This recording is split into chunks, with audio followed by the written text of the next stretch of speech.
Bismillahirrahmanirrahim. Assalamualaikum warahmatullahi wabarakatuh. Perkenalkan, nama saya Nur Wahida, NIM 2002-22183, kelas reguler 5, Prodi Administrasi Publik, semester 3. Video ini saya buat untuk memenuhi tugas mata kuliah Perubahan Sosial dan Dinamika Sosial. Pada kesempatan ini, saya akan menjelaskan sedikit mengenai perubahan sosial. Apa sih itu perubahan sosial? Perubahan sosial itu sifatnya identik dengan kita atau identik dengan hubungan antar manusia, di mana perubahan sosial itu adalah perubahan-perubahan pada lembaga-lembaga kemasyarakatan suatu masyarakat, termasuk nilai, sikap-sikap sosial, dan pola perilaku di antara kelompok-kelompok dalam masyarakat. Perubahan sosial terjadi karena adanya perubahan dalam unsur-unsur yang mempertahankan keseimbangan masyarakat, seperti perubahan dalam unsur-unsur geografis, biologis, ekonomis, dan kebudayaan. Hal ini berarti perubahan sosial itu akan selalu terjadi pada bagian dari masyarakat itu sendiri. Adapun faktor-faktor yang mempengaruhi perubahan sosial yaitu dibagi menjadi dua, yaitu faktor internal dan faktor eksternal. Di mana faktor internal ini adalah faktor yang melandasi terjadinya suatu perubahan dari dalam diri masyarakat itu sendiri. Faktor internal ini meliputi yang pertama, bertambah atau berkurangnya penduduk dalam suatu wilayah, itu menyebabkan terjadinya perubahan sosial baik di daerah tujuan maupun di daerah yang ditinggalkan. Contohnya, ketika Pulau Jawa pindah ke Pulau Kalimantan, maka di Pulau Kalimantan akan mengalami perubahan struktur masyarakat, terutama lembaga kemasyarakatannya dalam bentuk aturan dan norma. Sedangkan wilayah di Pulau Jawa akan terjadi pengurangan penduduk yang mempengaruhi pembagian kerja dan stratifikasi sosial di lembaga-lembaga masyarakat. Kemudian yang kedua itu adanya penemuan-penemuan baru. Lahirnya penemuan baru atau inovasi baru ini sangat mempengaruhi perubahan yang terjadi di masyarakat. Contohnya adanya penemuan internet, di mana penemuan internet ini sehingga memudahkan masyarakat untuk mengakses informasi-informasi. Kemudian yang ketiga itu adanya konflik sosial. Konflik sosial yang terjadi di dalam lembaga masyarakat ternyata ini juga dapat mendorong terjadinya perubahan sosial. Contohnya, konflik yang terjadi di antara warga lokal dengan luar daerah. Hal ini menjadikan warga lokal yang sulit menerima warga dari luar daerah.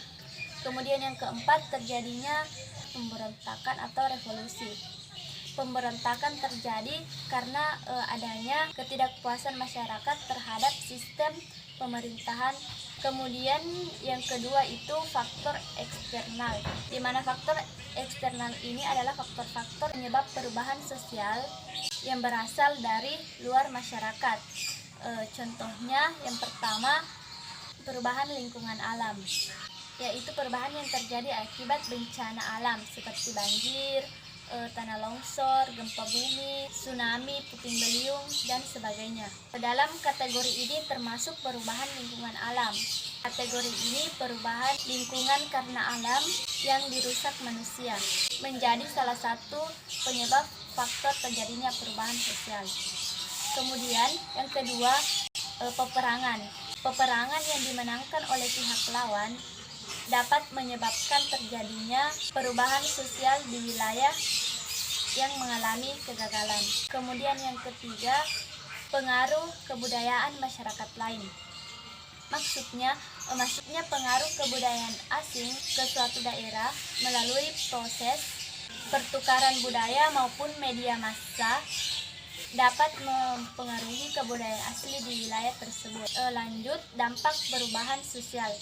Dampak perubahan sosial ini dibagi menjadi dua, yaitu dampak positif dan tentunya pasti ada dampak negatifnya. Dampak positifnya itu yang pertama, berkembangnya ilmu pengetahuan dan teknologi. Kemudian yang kedua, terciptanya tenaga kerja yang profesional. Kemudian yang ketiga, nilai dan norma baru yang telah dibentuk. Kemudian yang keempat, terciptanya lapangan kerja baru. Kemudian yang kelima, efektivitas dan efisiensi yang meningkat. Jadi itu dampak negatifnya. Selanjutnya dampak negatif. Yang pertama, terjadinya disintegrasi sosial. Kemudian yang kedua, terjadinya pergolakan daerah. Kemudian yang ketiga, kenakalan remaja. Yang keempat, terjadinya kerusakan lingkungan. Kemudian yang kelima, eksistensi adat istiadat berkurang. Kemudian yang keenam, lembaga sosial tidak berfungsi secara optimal. Kemudian yang terakhir, munculnya paham duniawi. Oke, selanjutnya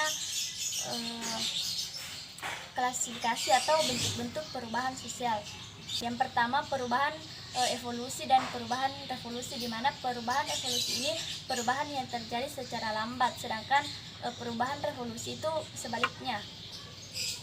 Kemudian yang kedua, perubahan direncanakan dan perubahan yang tidak direncanakan.